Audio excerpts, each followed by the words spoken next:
Hi you guys, welcome back to the desk corner. Now we're not actually in the desk corner right now, it's over there, but it's messy with filming equipment and supplies, so that's why we're using a nicer background. Today we're doing another investigation at the desk corner, which means I should put on my glasses here.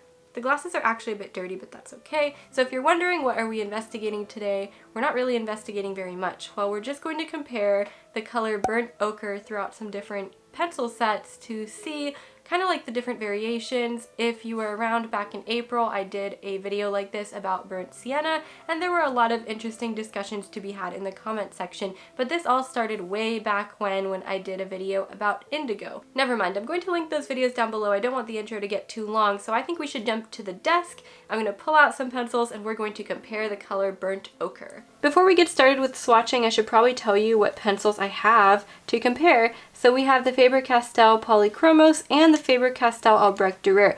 Now these two are supposed to be color matched, so you could see they're the same, but when we swatch them, we're going to see how one looks with water, since it's water soluble, and then of course the normal Polychromos. We've also got the Caran Luminance Burnt Ochre, and then we have the Prismacolor Burnt Ochre. I had to pull this one out from underneath. I've got my Prismacolors stored somewhere else because I don't really use those anymore. And then we've also got Museum Aquarelle Burnt Ochre. This is a Caran watercolor pencil. I am excited, you guys. We have 5 pencils to compare. So let's go ahead and get to swatching. So the Polychromos will be first.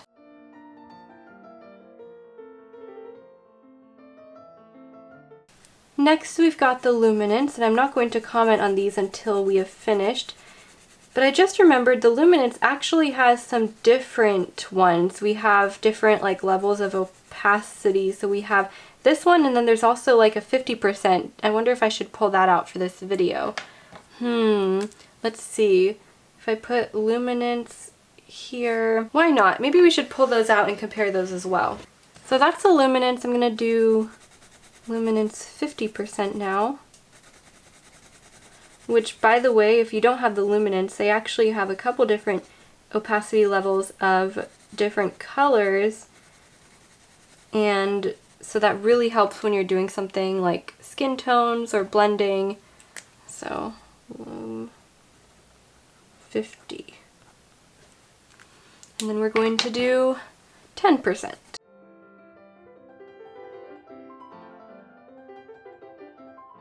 Next we're going to do the Albrecht Durer. I should have done that next to it, but I think it's okay because I'm going to do it directly underneath.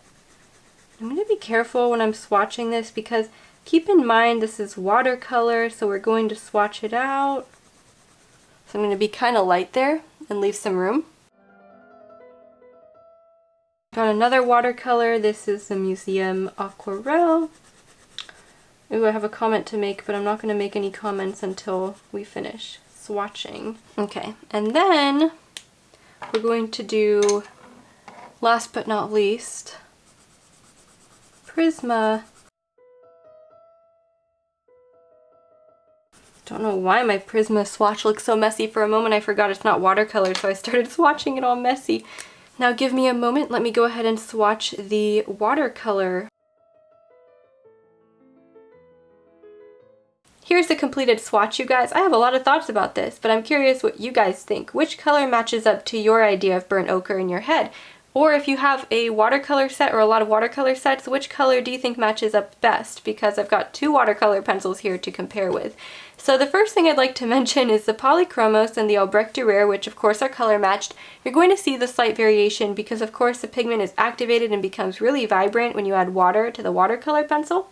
So of course, pencils are going to look a bit different than actual watercolor swatches, and if you're comparing just watercolor swatches, they're probably going to look a tad bit different. However, I do think these two are pretty well color matched. Oh no, sorry about that, you guys. I had to silence my phone there. So I was saying that these two are color matched, and I think that they are pretty close. However, they are not very close to the rest of the swatches here. So if you look at the Luminance, of course, there's different variations of it. These are like the lighter opacity versions. I don't really know the correct way to say that, but the 50% and the 10%, they match up correctly to the tone here, but of course they're going to get lighter, less visible. It's supposed to be like when you're doing digital art and you decrease the opacity level. So that's a little hard to explain here, but you've got the Luminance, and this is the 100% burnt ochre, and the Prismacolor looking very similar. So that looks very similar, and I've noticed in the burnt sienna comparison, if we look up here, a lot of you guys were talking about how dark these seem and how your paints look more like the Derwent Lightfast version. So I don't know if the Derwent Lightfast version might be more accurate to what paints would consider the color. But the funny thing is the Lightfast actually matches up pretty well to the burnt ochre color here. So it's a little bit confusing, of course. There's going to be a lot of variations here, and a lot of people were saying that these are just darker burnt siennas, so you can have a darker version of it, and then there's lighter versions, but the Prisma one seemed to be a bit off and not really what you think of when you think of burnt sienna. So I'm curious what you guys think. Does this burnt ochre in the Prisma look more like what you would expect burnt sienna to look like in the Prisma collection, or do you think this is pretty accurate? We've also got the Museum Aquarelles here. This looks a little bit like as if we had added water to the Luminance or the Prismacolor version. It's just like lighter, so maybe more like the 50%. So I don't think that surprises me very much.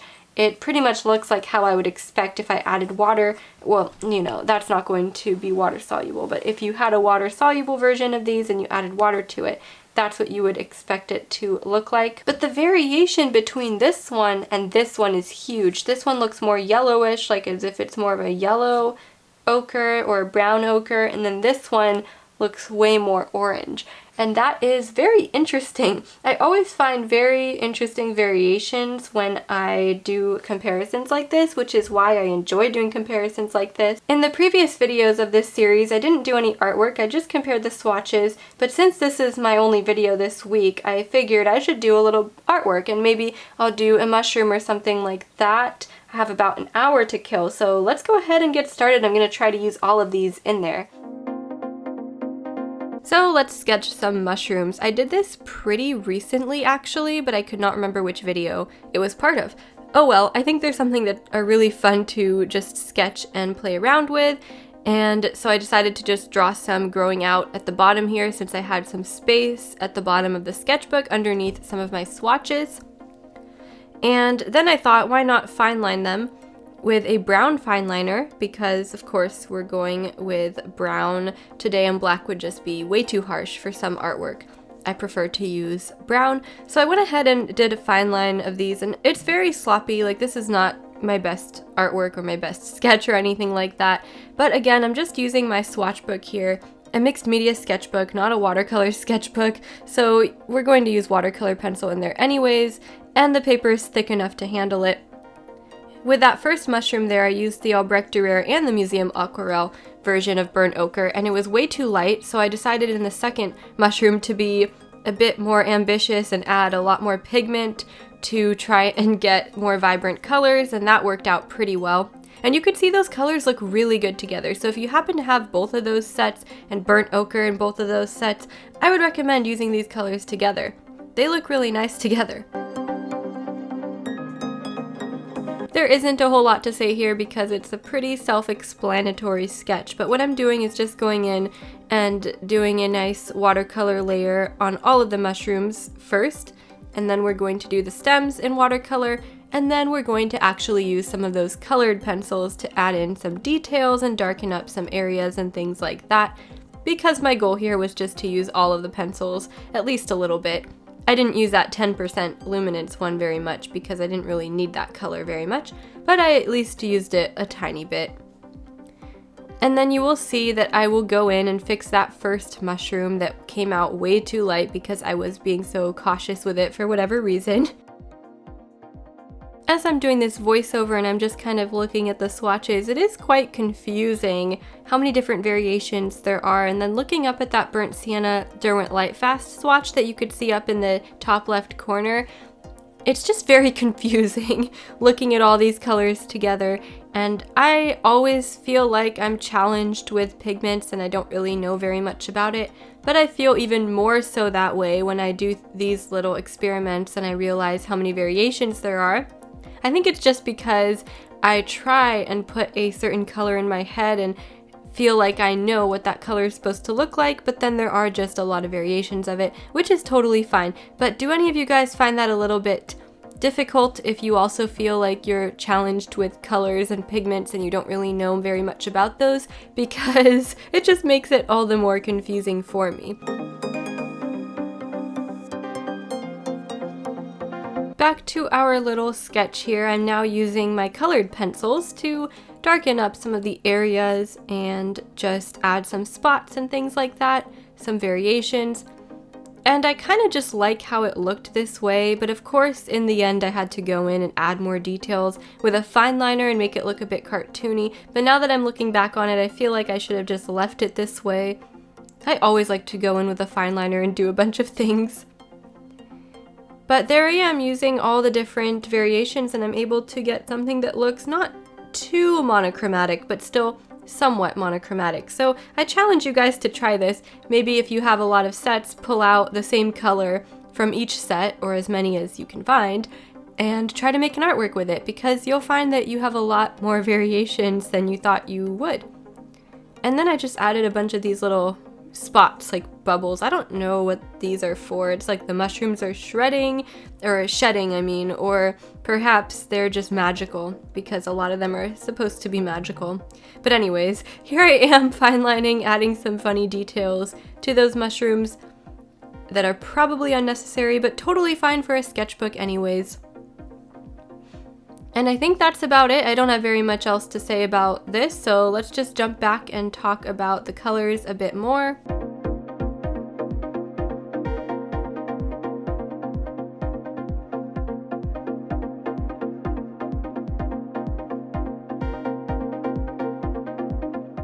Alright you guys, there's a fun little sketch showing you guys how these colors look in action all together, and you can see because of the different variations and brands with the color, I was able to get a few different tones in this, and it's not looking too monochromatic. It's a little bit monochromatic, but it's not anything crazy. So that just shows you how much variation you can get between colors, which is crazy. But of course, we would expect that to happen because we don't want all the colors throughout all the brands to be the same.